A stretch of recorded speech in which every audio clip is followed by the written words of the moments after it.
Bonjour à tous. Je vous fais suivre une petite vidéo trouvée sur TikTok.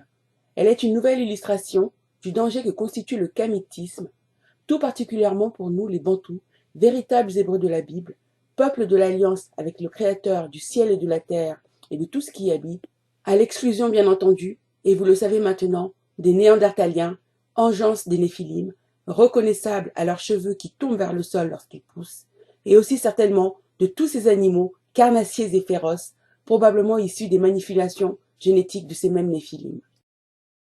Vous savez comme moi que leur engeance, les Néandertaliens, continuent comme leur père à faire des manipulations génétiques, créant des espèces végétales mais aussi animales nouvelles, en violation de la règle érigée dès le commencement du monde dans Genèse 1, verset 24.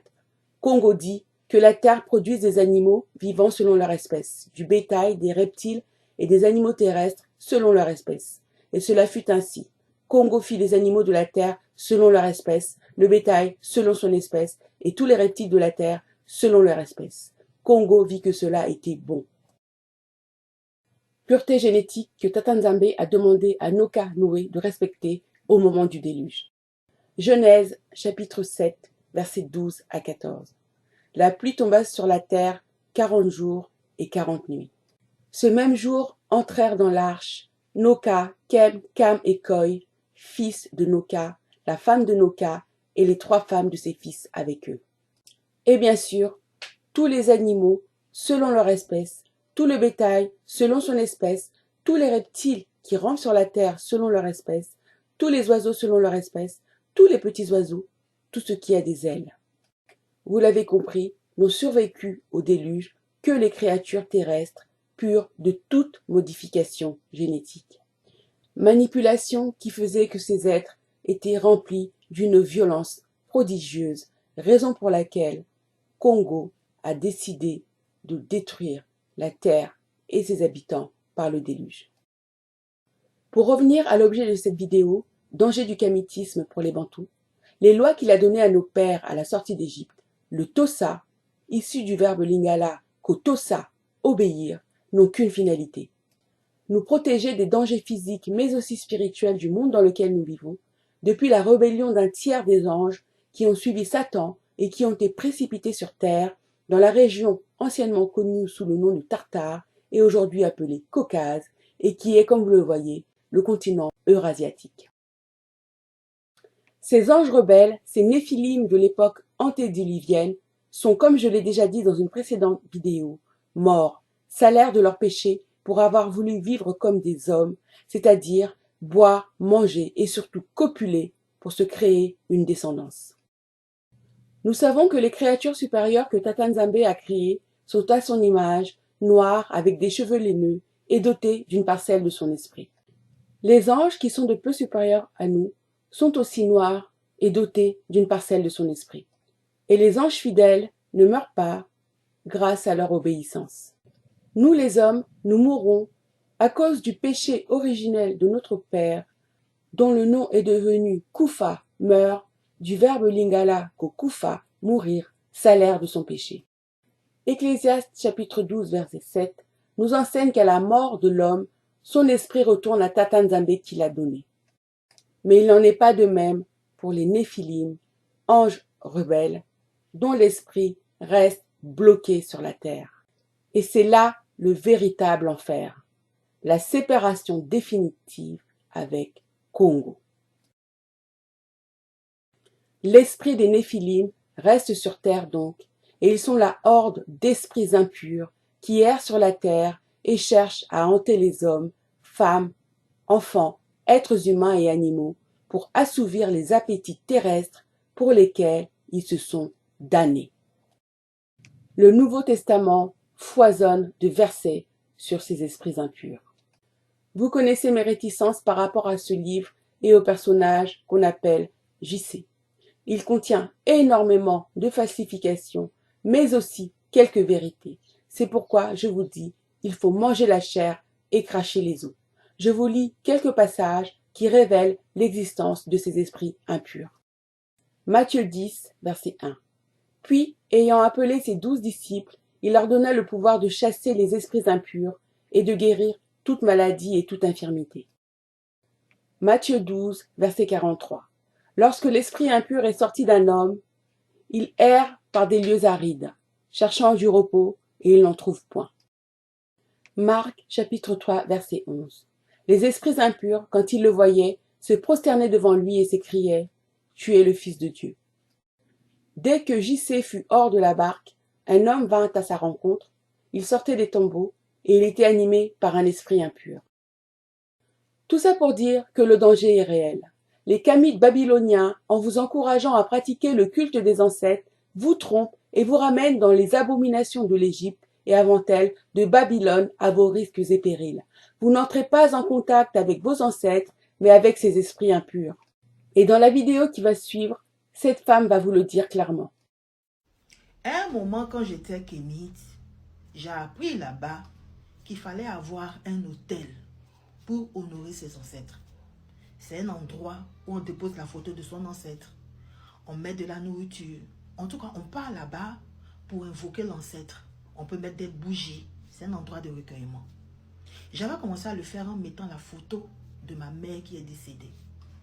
Et je lui donnais la nourriture le soir. En tout cas, je faisais mes pratiques. Et à un moment donné, ma fille, elle avait 2 ans et demi, elle dormait avec moi à l'époque. Elle commençait à pleurer, commençait à faire des cauchemars. Elle me disait qu'elle ne voulait plus dormir avec moi parce qu'elle avait peur de ma maman. Je lui disais, mais comment tu as peur de ma maman? C'est ta grand-mère, pourquoi tu as peur d'elle? Cela commençait à me titiller un peu dans la tête. Et un jour comme ça, à cet hôtel-là, vu que je mettais une bougie, je ne sais pas ce qui s'est passé. Hein. Je dormais, la bougie s'est enflammée. C'est-à-dire que la chambre même a failli prendre feu. C'est ce jour-là que j'ai compris que je suis en train de me mettre dans quelque chose qui est dangereux, il faut que j'arrête. C'est là où j'ai arrêté toutes ces histoires-là, d'hôtel de ceci. J'ai commencé à remettre en question tout ce que j'avais appris dans le kémitisme. Et c'est là où j'ai compris que la spiritualité, c'est une question personnelle. Il ne faut pas suivre les gens. Ne vous mettez pas dans des choses parce que vous avez décidé de retourner aux sources.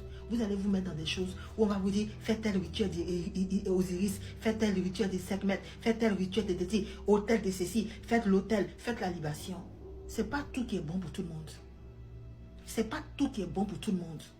Quand on a décidé de s'éveiller en conscience, on apprend à faire les choses en fonction de nous, pas en fonction des gens.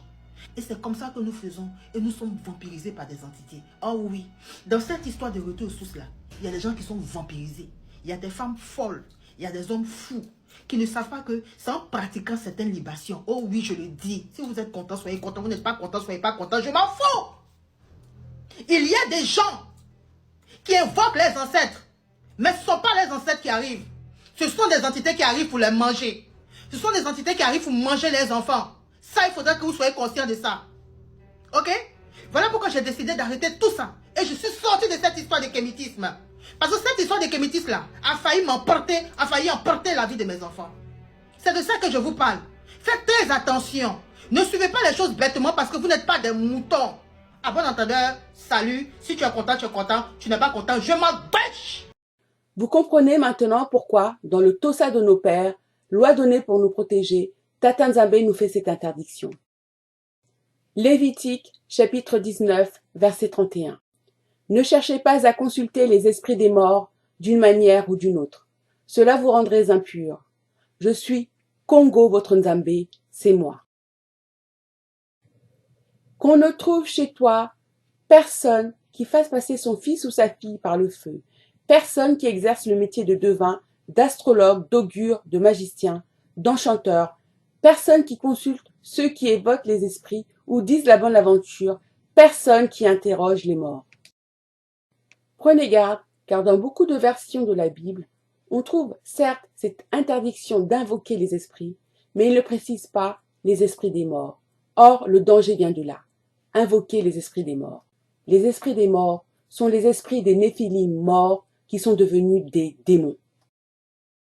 C'est la raison pour laquelle les Kamites avec un A, africains issus de Kam, et ils sont nombreux, à ne pas confondre avec les Kémites avec un E, qui sont les Bantous issus de Kem, même si la confusion est savamment entretenue, détestent la Bible et notamment le Tossa de nos pères, parce que le Tossa de nos pères dévoile leurs abominations. Je mets dans la boîte de dialogue le lien TikTok vers la vidéo de cette femme qui nous alerte à juste titre d'un grand danger pour qu'elle touche un maximum de monde. Si cette femme devait tomber sur ma vidéo, je la félicite pour son courage, car peu de personnes osent dévoiler ce qui se cache réellement derrière le kamitisme. Je me permettrai aussi de lui donner ce petit conseil, d'enlever les insignes et surtout les tatouages sur son corps, car ils sont des portails par lesquels ces esprits impurs entrent dans nos corps, nos esprits et nos vies. En effet, les tatouages sont l'équivalent des scarifications sur les peaux noires.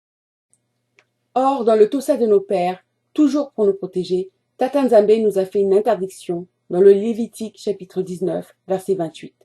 Vous ne ferez point d'incision dans votre chair pour un mort, et vous n'imprimerez point de figure sur vous. Je suis votre Nzambe.